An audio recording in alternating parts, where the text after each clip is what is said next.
It's episode 9 of The Boost with Michael Fulwiler, brand marketing lead at Herd and author of the weekly newsletter Therapy Marketer. Let's go.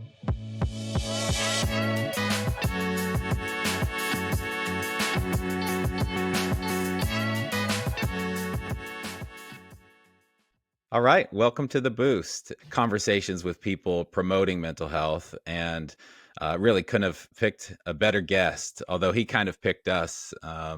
Notice what we're doing with The Boost, and so honored actually that he raised his hand. So this is Michael Fulwiler, the brand marketing lead at Herd, which is a online back office platform built for mental health professionals and therapists to get all their accounting, all their financials under the hood in one place, which provides a huge efficiency and lets clinicians and providers do what they do best, work at the top of their licensure and just be more efficient as business people, which is one of their hats. So Michael is also the founder of Fulwiler Media. We'll talk about that. We'll talk about the email newsletter he runs, which is a real powerhouse resource. But Michael, it's really great to have you on today. How are you? Good. I'm good. Thank you, Steve. Thanks for letting me invite myself on the show. Yeah. Yeah. And I'm happy to have you on. I see you a lot on LinkedIn, and you're also really strong on Twitter. I think you have something close to 22,000 followers there. And then it's a horse race between you and me on LinkedIn. I think we're both nearing 7,000. You didn't know it was a race. I didn't know, but now I do. Oh man, I've showed my hand. But yeah, we should set up some kind of contest to 10,000. Not that it's all about quantity, but man, it's been a great platform. So I want to talk about that with you. So many things. You were a speaker at the Mental Health Marketing Conference last year. I'd love to talk a little bit about your experience there. But before we jump in, as we always do, we're going to start with the virtual hug and the shameless plug. So this is what we do with all our guests. And if this is your first episode, we'll start one at a time. So the virtual hug is, Michael, just tell us somebody or something you're thankful for today. Such a great question. Before I jump into that, I just want to acknowledge for anyone who's listening to the audio and not watching the video that Steve and I are wearing matching black t-shirts, which we did not coordinate. So Yes. love your look. Oh yeah, Um, and just to pile on there, we both have beards happening, and Michael, I think you've made more than one comment on the beard, and there's that quote, you build your house and then your house builds you, but you grow your beard and then the beard grows you. I think from a brand perspective, so be careful. I don't know, once you go there, it's hard to leave it. yeah, ever since I've known you, you've had this big beard and then you shaved it off. And it's so funny how when men shave their beard, they look like a totally different person. I know personally, like if I was to clean shave, I'd look 12 years old and like unrecognizable. Yeah, Um, that was it. I did look like a child, and it yeah, was totally out of sync with all of my, like, especially I'm busiest on LinkedIn, and so then I looked like a different person. So it was confusing. Yeah. yeah. Anyways, back to your question. Someone that I'm grateful for. Well, grateful for you for having me on and for building this platform for folks to talk about mental health. I think I need to go with my partner, my fiance. We're getting married in September, and just feeling really grateful for her in this season of life, and through the wedding planning process, just really really enjoying that, and excited for the wedding coming up and have all of our friends and family together. Yeah. Where's the wedding taking place? We live in Providence, Rhode Island, and we're getting married in a town called Seekonk, which is in Massachusetts, just across the state line. You don't have to go far in Rhode Island to go out of state, but we're getting married in Massachusetts on a farm. Nice. Yeah, it's impossible to go far in Rhode Island, and I think you can drive across the entire state in an hour, which really. I'm from Seattle originally, so it's a little bit more wide open out there. Ooh, I love Seattle too. I've never been to Rhode Island. That's a place I need to get to. I hear I hear great things. So yeah, congratulations on the upcoming wedding. And then I think because of your honeymoon, you're going to miss the conference this year entirely. I And I'm am. sad about that. And you almost Yeah, I'm missed it upset last. that. Well, I'm upset you didn't plan around me. But I did almost miss it last year. Um, we should talk about that. Yeah, let's start there. So yeah, you were a presenter last year. I was really stoked that you were coming to the conference, and then like there was a travel snafu, right? I think it was, I don't know if it was weather or just flight delays in 2022, but yeah, what happened there? Well, to back up, I had initially filled out the speaker request form on your website probably 4 years ago, 3 or 4 years ago, because I had just started my business as a mental health marketing company. So of course, the first thing I did was go on Google and search mental health marketing just to see what was out there, and I found the mental health marketing conference, and I thought, wow, this sounds amazing. And so filled out the form and didn't really think anything of it, and honestly forgot about it. And probably, I don't know, 6 months later, got an email from you, and we jumped on a call, and you had invited me to speak, which was really amazing. And this was, I think, 2020, 2021. And so the conference was planned in Nashville, I believe. And then because of COVID, it was, it kind of kept getting pushed back and pushed back. And finally, you made the call to reschedule. And so there was all of this lead up. It felt like 2 years in the making. And I was supposed to speak on day one. And for whatever reason, I booked an indirect flight. I think it was the only flight I could get out of Providence. It went through LaGuardia. And of course, my flight from Providence to LaGuardia was delayed. So I missed my connection in LaGuardia. I ended up having to spend the night in the airport. And I remember texting you, letting you know, like, hey, I don't think I'm going to make it. And so you were gracious enough to change the order of speakers, and I finally made it. It was like a 36-hour journey to go, like what should have been a 4-hour flight, but showed Hmm. up, uh, what was able to speak, and really really had a blast. Well, it felt like 2 years because it was 2 years. And I forgot about that we had you booked in 2021. And then, yeah, after we did a 2020 conference, which was fully virtual, total COVID pivot, then we were working on a hybrid event, and we were sort of between two horses for a number of reasons. And so, man, I'm so glad you stuck with us, and I'm so glad my approach came off as gracious because internally it was so greedy to be like, oh man, I really have to do everything to make sure that you know Michael doesn't cancel unless it's best for him. Of course, I wanted you to take care of yourself. That was in the message thread. And at the same time, I was like, I will switch everything around. Like, let's just like try to figure out a solution to make this work. And it did work. And I'm so grateful for that. So we'll have to try again in 2024, maybe when you're happily married and all settled in. But um, yeah, that's great. I just remember that panic in my event planner mode the day of. But that you just have to be ready for that stuff. Like there are no promises in the conference space. So yeah, so I want to jump in. Every I think almost every guest so far has talked about AI, and that's the super shiny thing. And I don't necessarily want to talk about AI.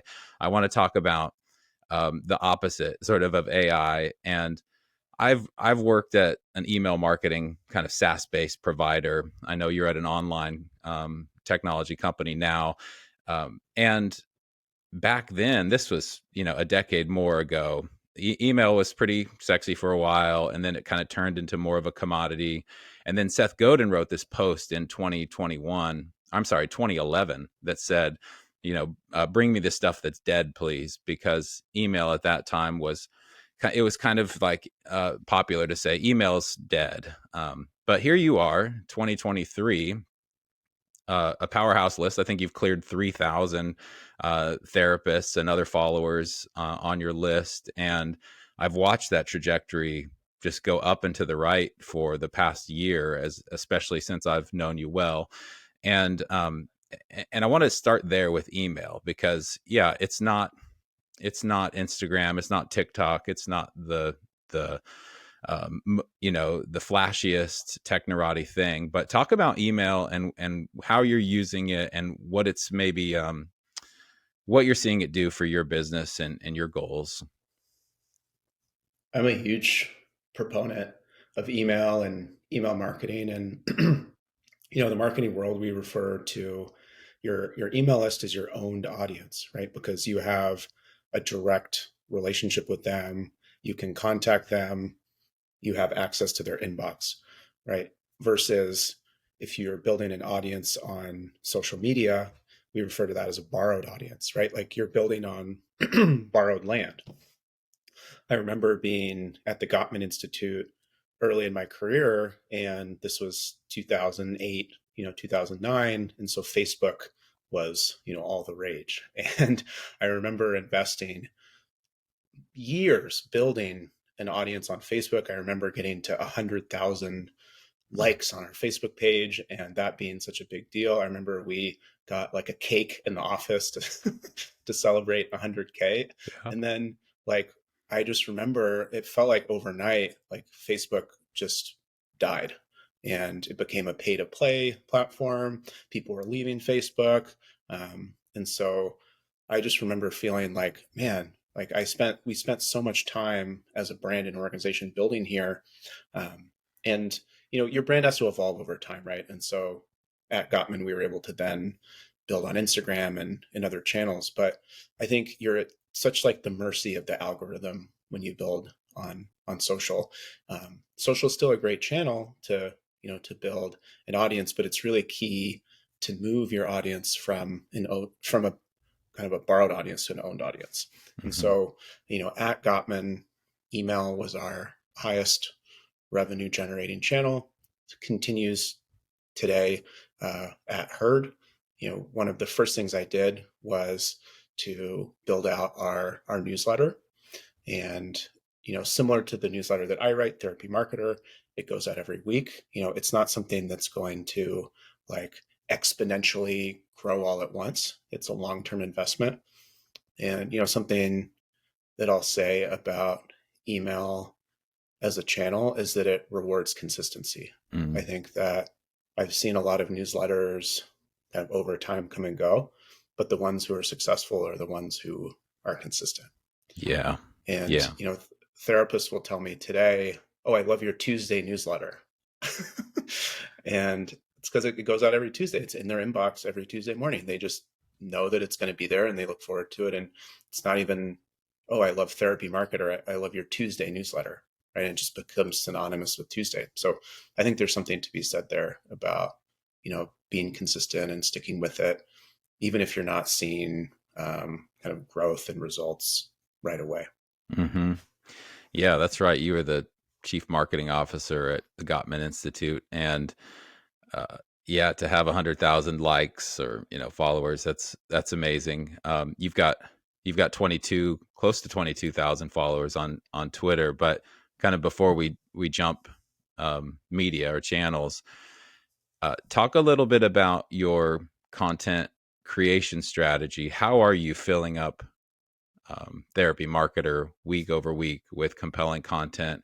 And then also maybe second, once you kind of cover content, let's talk about uh, acquisition, opt-in acquisition. And yeah, I'm a big fan of opt-in, generally speaking, and a big fan of consistency. Could learn a thing or two more about that, of course, trying to do my own marketing. But how do you create your content, especially for your newsletter, your Tuesday newsletter? And then how are you going about finding new followers for that channel specifically?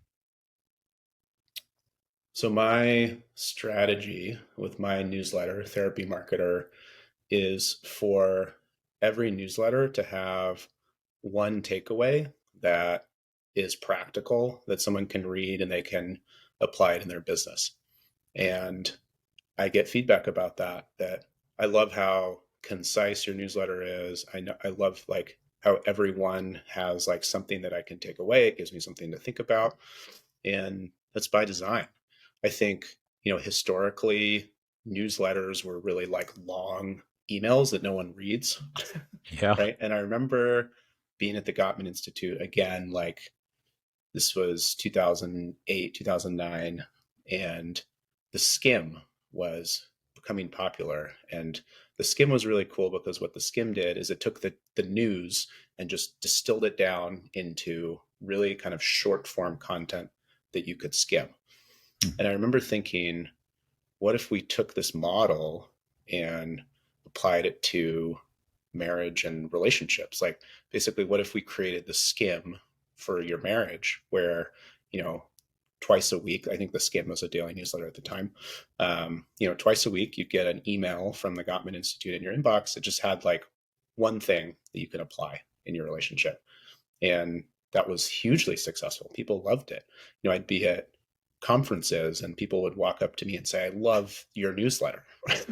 Mm. It's so amazing. And so, I've tried to take that same approach to my own newsletter now at Therapy Marketer. And so it's really like a focus on value, right? I think people can see through the fluff, right? And so just like really valuable practical ideas. And I borrow ideas from others, citing them, of course, like what is kind of inspiring me at the time. Maybe I read something on LinkedIn that I like, and maybe it's not even about it's marketing related, but it's not about mental health, or it's not even for therapists, but I can apply it and put it within context for therapists. And so I do that a lot.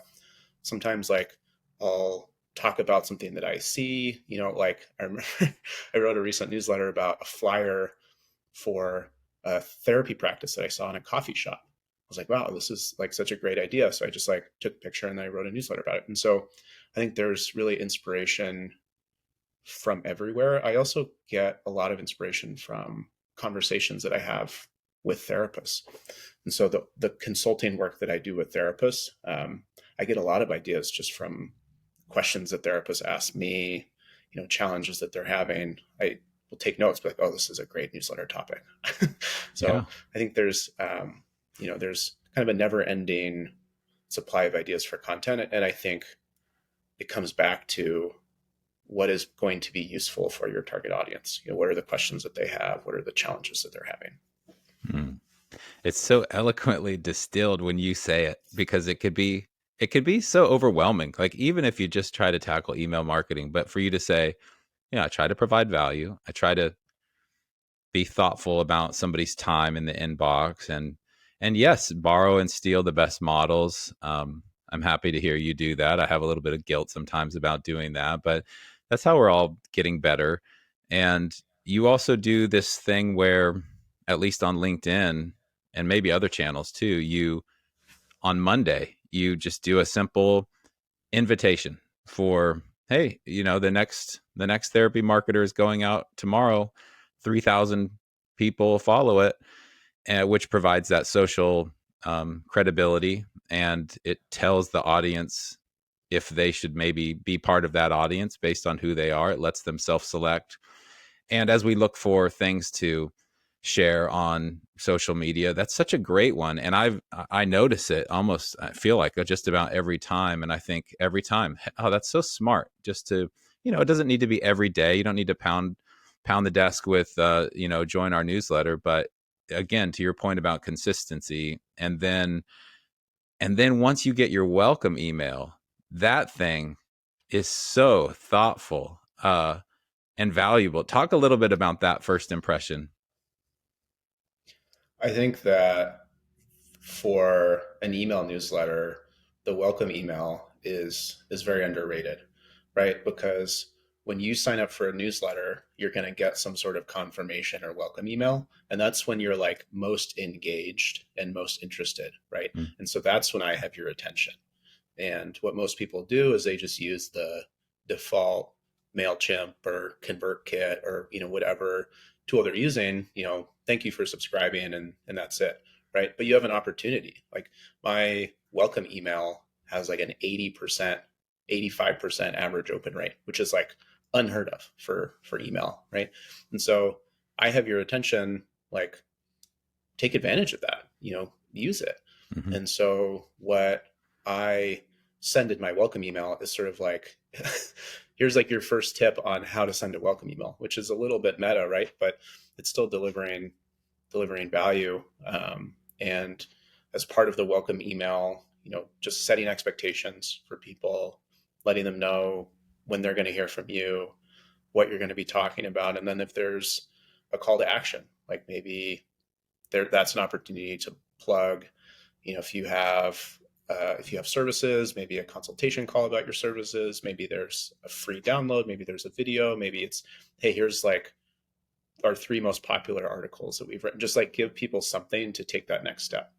You Hmm. never want to create a dead end, right? Like give people the opportunity, if they're interested, to continue to engage with you. Hmm. Yeah, I'm noting that. Just never create a dead end. That's great. And yeah, I mean, if it's meta, it's meta, but it's so useful. It's oftentimes such a big miss, the welcome email, especially because, yeah, I just signed up. I'm super engaged. Do you require a double opt in? I forget. Or do you I know? don't. Yeah. I personally feel like it creates extra friction, Yeah. right? It's like if you have someone opt in, and then I think ConvertKit by default does not do it. It hasn't been a problem for me. I know, I've heard some people who don't do that like end up with a bunch of spam emails, and so it's something that I monitor for sure. Hmm. Hmm. Okay. Yeah, I think I've got that going on, but it does provide just another wall to jump over when, yeah, for the most part, for somebody of my scale, yeah, it's probably something I can just hand pick and clean every once in a while. All right, so that's email marketing, which you're rocking at. Let's go to Twitter and another old school channel, that's providing results. And first, kind of level set for us. Were you an early adopter of Twitter, or how did you initially get on that channel? I've had Twitter for a long time. I think it says like on your profile in your bio when you first joined, and I think I probably joined Twitter 10 years ago, but for the first 9 years of being on Twitter, I was someone who followed like sports accounts and news accounts, and I really just sort of used it for that purpose. I wasn't someone who really tweeted or posted or was really someone who was active on the channel. And I remember when I started my newsletter, it's like 2 years ago now. I decided I wanted to start this newsletter. It was going to be marketing focused for therapists. I shared it with all the therapists that I knew, which was like at the time like 150 people signed up for it. And I just thought in my mind like, I'm going to write this really great newsletter, and it's just going to spread through word of mouth. Therapists are going to forward it to their friends. It's going to take off. For like the first 6 months, I think it was pretty flat. And I think I knew everyone who was on my list. And so Yeah, yeah. I kind of had to go back to the drawing board and figure out, okay, like if I'm going to be serious about this newsletter, I'm going to commit to it. I need to figure out like how to distribute it and how to grow it. And social media is the obvious, answer, right? And so then the question was, which channel do I want to focus on? Um, and I looked at Twitter, I looked at LinkedIn, I looked at Instagram, I looked at even TikTok. And for me, Twitter felt like the least amount of work in terms of content creation because it's text based. Going back to being concise, like I'm someone who is very big on brevity. And so I think I really enjoy that aspect of Twitter. It almost forces you to like be concise in your Yeah, thoughts and ideas because yeah. there's a character limit. And so I think for that reason, it's just like a good fit for me. And I'm a writer. My degree is in English literature, and so kind of like by default, I enjoy to write. And so I decided, okay, I'm gonna pick Twitter, and we're just gonna see how this goes. Hmm. And I remember like getting on Twitter and I was tweeting, it's getting like zero engagement. I felt like just I was posting into the void and it wasn't really working. And so what I did was I identified therapists on Twitter who had large followings, not huge followings, but 5,000, 10,000 followers. And I reached out to them. I DM'd them, just introduced myself, asked if they wanted to jump on a call, and just started to build relationships with folks and really made friends that I have till this day. And by engaging with those people, they started engaging with my stuff. They started sharing my posts. I was sharing their posts. I was responding. And the nature of Twitter is that it's very kind of conversational. Um, and just through those relationships, I was able kind of to build my own following on that channel. And it's I mean, pretty wild. Like you mentioned, I have over 20,000 followers there now. And it's really just from kind of building relationships and engaging with the community there. Hmm. So, so some of that was actually, uh, of course, social media, but some of that was one to one relationship building and kind of that belly to belly, phone call, the one to one conversation that actually I noticed that in this conference I'm building and growing.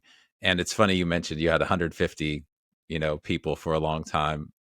I wasn't involved with it at the time, but the founder of the conference uh, had sort of some experiences that led him to start this conversation in Nashville. And maybe a week or two before the first conference was supposed to happen, I think he says like 12 or 20 people were signed up, and they were mostly his friends and family. And he thought, "Oh, I've just totally failed." But there's that acorn season to things, if you're trying to grow oak trees. And it's Mm. cool that you sat back and you thought, okay, I got to retool this. I think I have something great content wise, but you can't just build that, in the forest and expect anybody to hear it. You have to really think about distribution and think about what are the right channels and where people are. And that's a brilliant strategy to go after some mid-size or large accounts and just make introductions, and then you're planting new seeds there, and then see what happens. There's this. I think she calls herself a holistic psychologist on Twitter, Dr. Nicole LePera, if I said her name right. Do you know her? Mm-hmm. Yeah. Okay, yeah, I think she's got maybe 6 million followers or something. It's just hyper growth. It's incredible. Yeah. Yeah. I know she has a big following on Instagram specifically, but Okay, yeah. And I mean, you read all these like hacks, right? About like how to yeah, hack your growth on social yeah, media. And I don't really buy into that stuff. I think it's really at the end of the day, social media is about people and relationships and, you know, connection. And I think the more relationships you build, the more success that you're going to have. I think those things compound as well, right? Because you build a yeah, relationship with someone, then they start to share your stuff with their communities. And I think it's also about finding connectors. You'll hear the analogy of like a hub and a spoke, right? And so it's like finding those hubs that have spokes out to different communities. And if you can find those connectors, then you're going to access, people you maybe wouldn't have had access to. mm-hmm. But it's also, as I've said, it's an investment. I don't think that, you should expect for it to happen quickly, whether it's building a newsletter or trying to build, your audience on social media, or even building a conference, right? Like you've been through the process, like the first year it's going to be tough, and then it grows, and then the next year it grows. But I think it also starts to compound Mm-hmm. over time, and I'm starting to see the beginning of that, and that's really exciting, right? Like with my newsletter now, I'm like almost 3 years in, and it's like it's kind of was like this for a while, and it was kind of flat, and then started to grow, and then it's like it starts to go up, and it's just like the value of compound interest over time. Yeah, yeah, yeah, exactly. Just that the difference between 100% and 101%, compounded over year. It's one of those magical formulas we almost can't comprehend in our brain how logarithmic it can go over time when you start to stack pennies, so to speak, even if that's, followers or whatever your goals or metrics are. Okay, so you've got email lockdown, LinkedIn, and Twitter. Is there another channel, maybe a more nascent channel that you're thinking about? We have, for this year's conference, we have Austin Armstrong coming back. He spoke about TikTok last year, and I saw people who attended start to do vertical videos. I did one the other day about Mental Health Awareness Month, and it did really well. It's not something I'm maybe naturally wired to do all the time. Although here I have a video podcast, video conversation. So maybe I just don't know myself yet. But are you dipping your toe into like vertical video or anything like that, or what's your take on where that's going? It's funny, we were talking about this before we hit record, and I was complimenting you on the value of podcasting, especially if you're recording video, because there's so much opportunity for repurposing, right? Like you can take this recording, which is can be published as an audio only podcast. You can take the video and put it on YouTube. You can cut the video up and create clips. You can write up a summary of this podcast and publish it as a blog post. You can send it out as a newsletter, right? Yeah. So, there's a lot of opportunity to repurpose podcast content as video, which I think is really smart. For me personally, I think like there's something about creating video content that just feels like you have to be a lot more vulnerable because you're putting your face out there. And I think it's easier to, for me at least, to like write on Twitter and through email. But I think that's something that, I've been thinking about investing in, and that's probably the next thing that I'd like to be doing. I think the the challenge too with video is the editing and the production. And with that said, I think there's tools now that make it a lot easier than people probably think, myself included. Hmm. Yeah. Yeah. There was a learning curve for me. I had to think about the tech, and I copied some people. We're using Riverside FM to record, and then we throw it over to Descript, which gives us an AI generated transcript, which is pretty good. Once in a while, you have to go clean it up, of course, but that's to be expected. And then there's so many opportunities beyond that. I saw an idea the other day where somebody said, well, just take that AI transcript, which is great on its own because some people want to read it just from an accessibility standpoint. Some people just want to listen, and then some people want to watch, and you give everybody all the options. But you can even take a transcript and throw portions of that into Chat GPT, let's say, and it'll give you a synopsis out that you could turn into a blog post. And I tried it the other day, and my transcripts were a little too long. 40 or 50 minutes of conversation is quite a bit for Chat GPT to chew on. So it said, hey, could you make this a little smaller? But you're right, like the little 10 to 15-second sound bites, like I could easily take never create a dead end, and have that be, a takeaway for a little video post that we could share out. There's so many opportunities.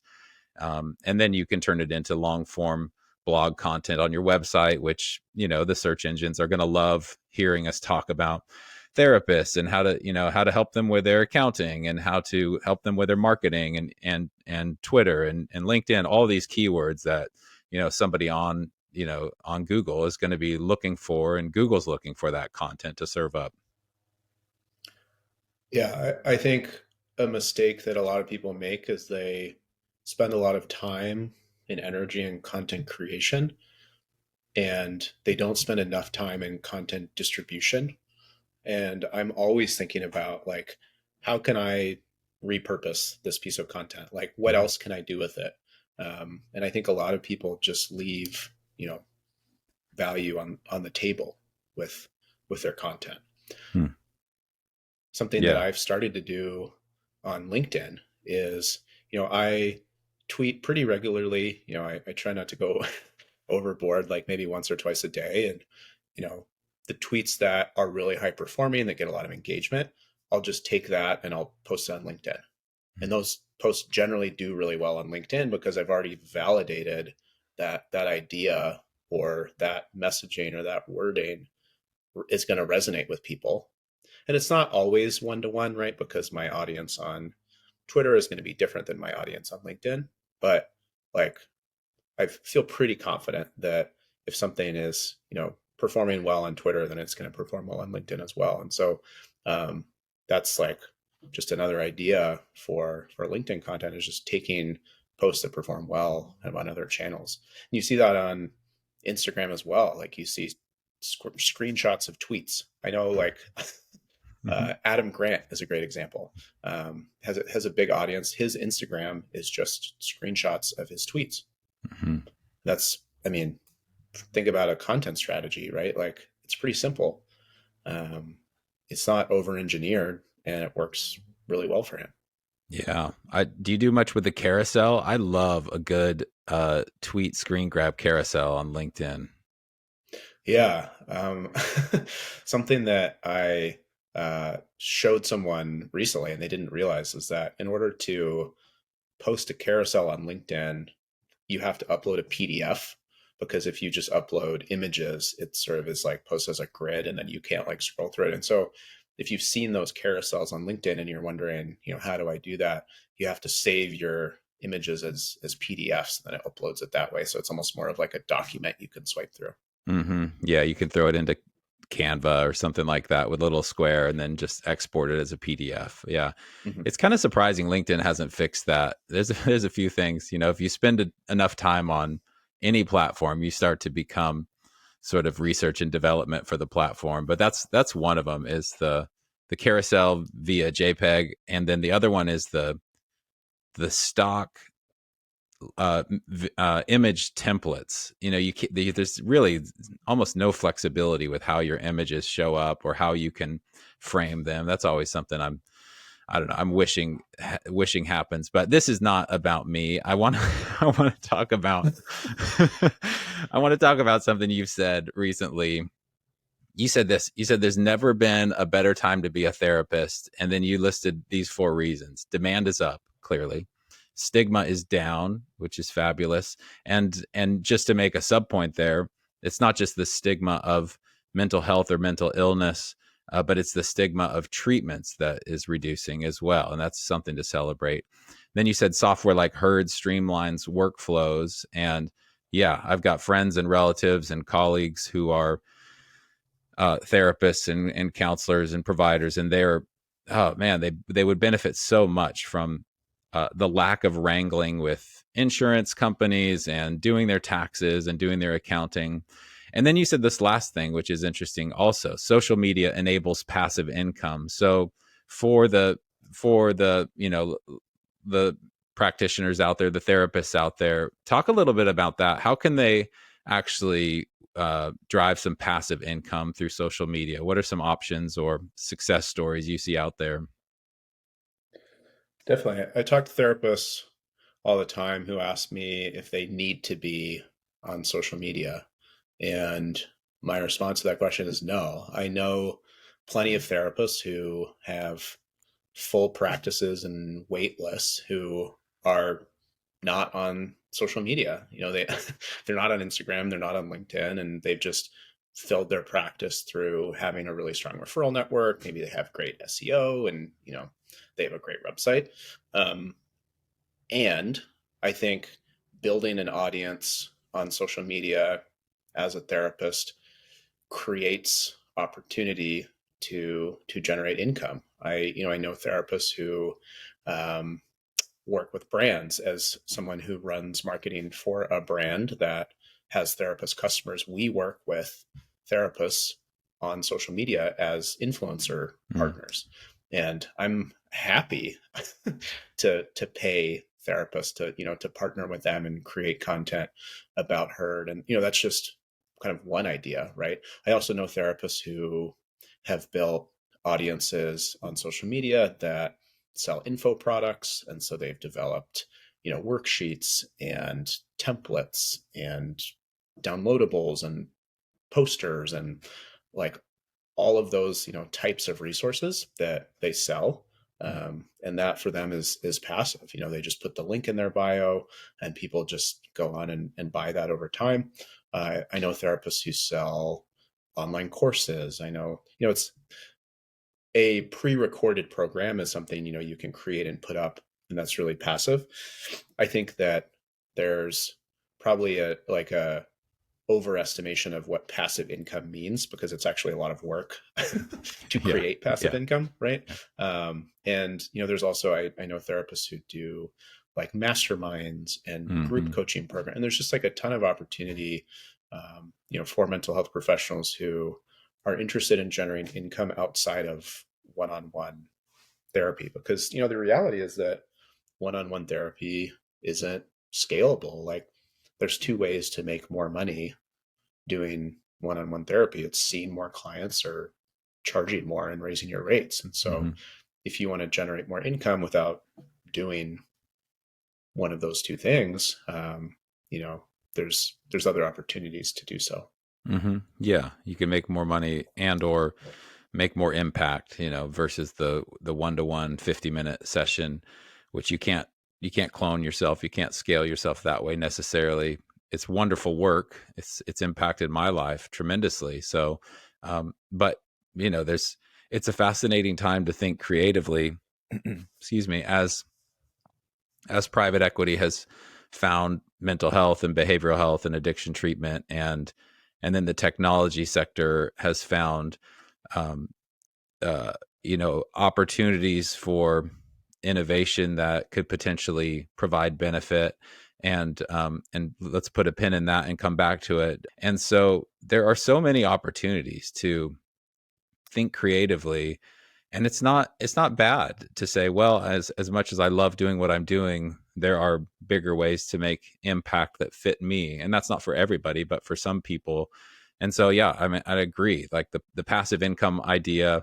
I've thought about a mastermind course around helping creative agencies speak the language of mental health, from a communications and marketing standpoint, or vice versa, have some kind of certification for mental health professionals that could help them do the blocking and tackling of marketing. And it does feel like it would take a lot of work. Not that it's not worth it, but it's not just sitting back with your hands above your heads and just kind of waiting for things to happen.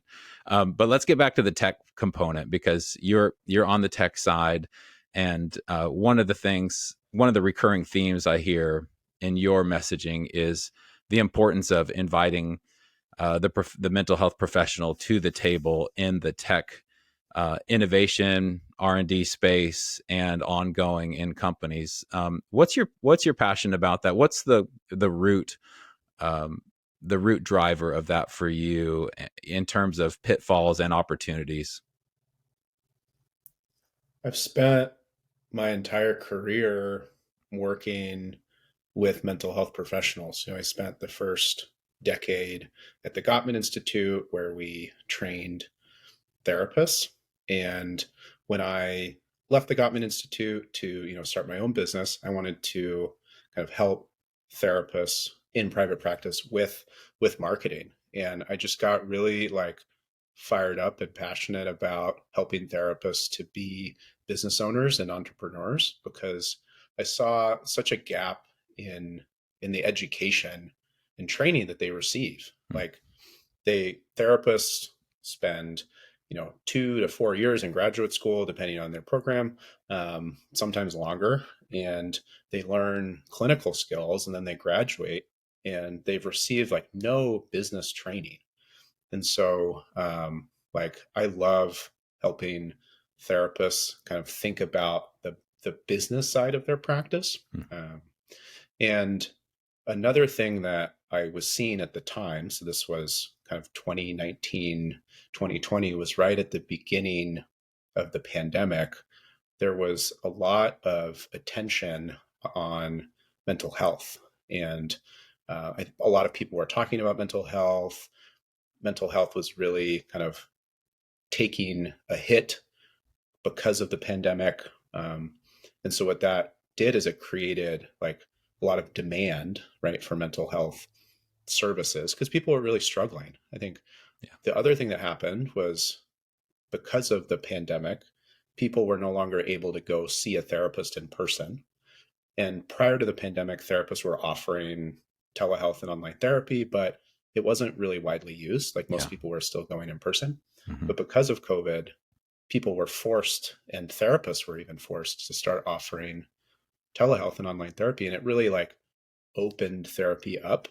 Um, it also opened therapy up to technology and technology companies. And so, as you mentioned, there was a lot of venture capital interest at the time, like billions of dollars being invested into these mental health tech companies, with the goal of kind of scaling therapy and mental health.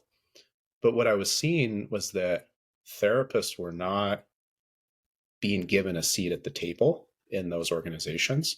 I think there was a lot of irresponsible things that were being done, Sure. and a lot of these companies were not paying therapists very well. Like, I just think therapists were sort of kind of left out of a lot of that, and so that's something that I try to advocate for now is really kind of involving the mental health professionals within these organizations. And so, at Herd, we're not delivering therapy or mental health services. We're more focused on the back office, as you mentioned. But therapists are very involved in Mm. everything that we do. We have therapists on our sales team. We involve therapists in our kind of product road mapping. We're constantly getting feedback from therapists and doing focus groups and customer interviews. And it's really important that we stay really close to our customer, which are therapists, and make sure that we understand kind of what their needs are for their business. Hmm. Yeah. Yeah. To me, that feels like the best of both worlds, where you have the expertise that can drill down and, in a blink of an eye, share the nuance with you that may help inform a product and maybe keep it on an ethical path, or there's just so much to think about when it comes to caring for patient privacy, um, and then caring for the therapist themselves, and somebody who has walked that path, and then combine that with, yes, the search for efficiencies of scale and technology and innovation that can, you know, provide some sort of solution. And to have that tension actually is probably the healthiest place. If that pendulum is swung all the way to the one-to-one therapist, then not to be crass, but we've seen this in other technologies where we had the horse-drawn carriage, and then we have the car, and there's that quote, whether it's true or not, about let's see, what is it, like, you ask somebody what they want and they just say faster horses, but it's like, no, actually, we're totally transforming things. Or the Gutenberg press, is another one. There is opportunities to advance through technology, and it's not good or bad, but it is also maybe, hey, let's make sure it's dead first. Let's make sure it's not just the shiny technorati, hype of technology. And once that settles down, and once the froth uh, sort of subsides, then maybe that's when there's the real opportunity to see how can we leverage this technology responsibly, and in a way that doesn't snap things as we go along. That's my optimistic, a cautiously skeptic, optimistic approach to it. Yeah, I think the car metaphor is really interesting because I think that the technology community looked at what Uber was able to do by disrupting the taxi industry by developing a platform that connects drivers with riders, right? Yeah. For like better or for worse, and apply that model to mental health. Like, what if we created a platform where we could seamlessly and easily connect therapists with people who are seeking a therapist, because the reality is that it's really hard, right, to like to find a therapist. Therapists are really expensive. Like there's all of these barriers. And like personally, I don't believe that that's the right model for mental health care. I think that, it promotes therapy that is kind of like a sort of quick fix. It's always accessible.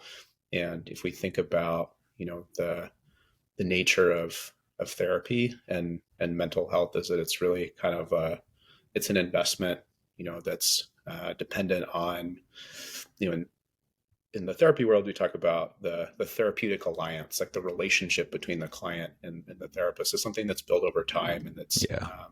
I don't believe is something that you can, you know, quickly, create through an app. Right. And so I think it requires us to take a step back and think about like, is this really the right business model? And should we be leveraging technology in this way? Should we even be trying to scale therapy? Like, what does that mean? Right? Hmm. I think Hmm. there's an opportunity to leverage technology to, help people access resources, be more mentally, healthy and educated. But I think, again, going back to getting kind of mental health professionals and therapists involved in that process, because for the most part, they've been left out of those kinds of decisions. Hmm. Yeah, that's great. Yeah, and from an access standpoint, yeah, part of it is the distribution of therapists. You look at one state or one county, and it's very different. So mental health care is different than what we're doing here on the same side of that, or the opposite side of that coin. I've gotten so much value from talking with you over the years, and some of that was in person, and this hour has been tremendously valuable for me. I mean, ideas that I can go, actionable ideas, and take away and improve my social approach and my email approach, and get better about distribution for the podcast and any number of things. And that's business health. But you're right, it's a different animal.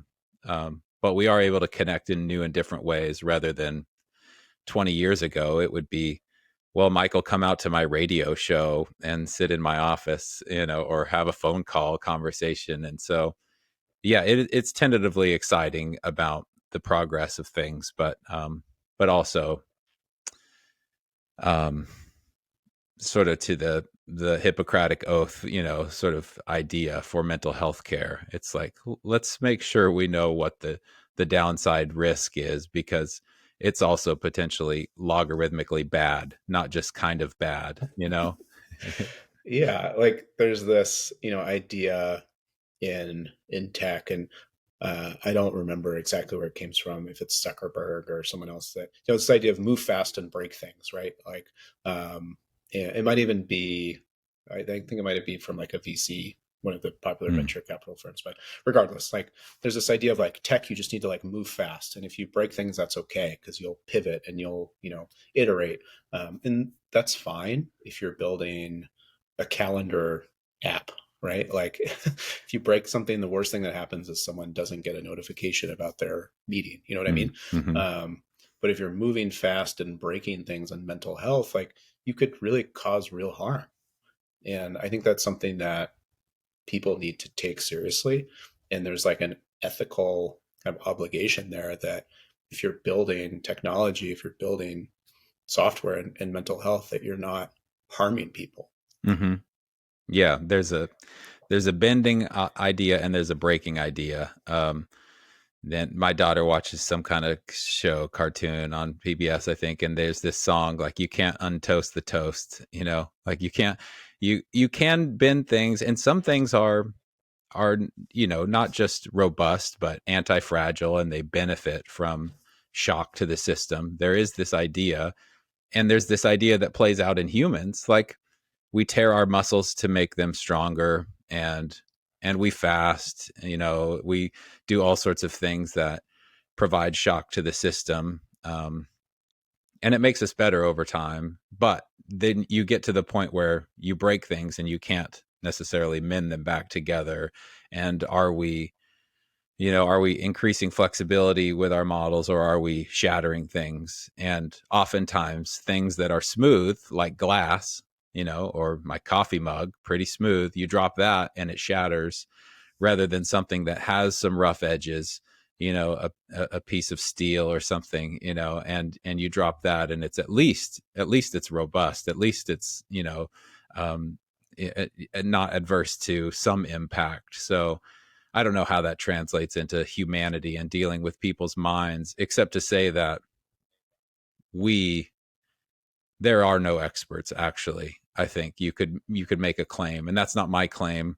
That's from the book Healing by Dr. Thomas Insel, who, he's done the work, and there's so much we don't know about even the biological wrinkles in our brain and what's connecting what to where, and then the social impact, and then, yeah, sure, the psychotherapy and psychoanalysis and all of that. It's so complex that our best position is humility, while we move forward. Absolutely. And I think when it comes to, not causing harm with technology, to me, it comes back to, involving therapists in the process, right? Because, Yeah. as someone myself who is not a therapist, like I just don't know what I don't know Yeah. when it comes to mental health, right? Like when it comes to creating an exercise or an activity in an app, like something that could be triggering for people or a certain language that could be problematic, like Mm.